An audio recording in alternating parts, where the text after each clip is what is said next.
ملا یعقوب ته د نغمې خاپیرۍ تازه او مهم پیغام. نغمه طالبانو ته وایي نجونو ته ورکړل شوی خدای حق ترې مه اخلئ. سلام، ستړي مشئ، وخت مو په خیر. پام وکړئ د نن ورځې مهم خبر ته. ګرانو کتونکو پوره حل سره ویډیو کې کتلی شئ او که چیرې مو زموږ یوټیوب چینل نه وي سبسکرایب کړی نو په راسره افغان نیوز یوټیوب چینل سبسکرایب کړئ. د افغانستان وتلې سندرغاړې نغمې له طالبانو غوښتنه کړې چې نجونې ښوونځیو ته پرېږدي او خدایي حق دې ترې نه اخیستل کیږي. خاپیرۍ نغمې په دې وروستیو کې د افغان نجونو د تړلو ښوونځیو د پرانیستې غوښتنه په یوې داسې سندره کې کړې چې له موسیقۍ پرته یې ویلې او د طالبانو له حکومته یې غوښتي چې د نجونو د زده کړو مخه دې نه نیسي.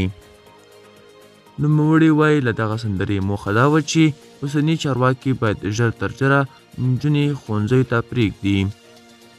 هغه زیاتوي دا حقیقت دی طالبان همیشه زما سندرې اوري، ټول زما مینوال دي، زما علاقمند دي. موسیقي داسې یو شی دی چې هره ټولنه ورته ضرورت لري، هر انسان هر زړه ورته ضرورت لري او دوی زما مینوال دي.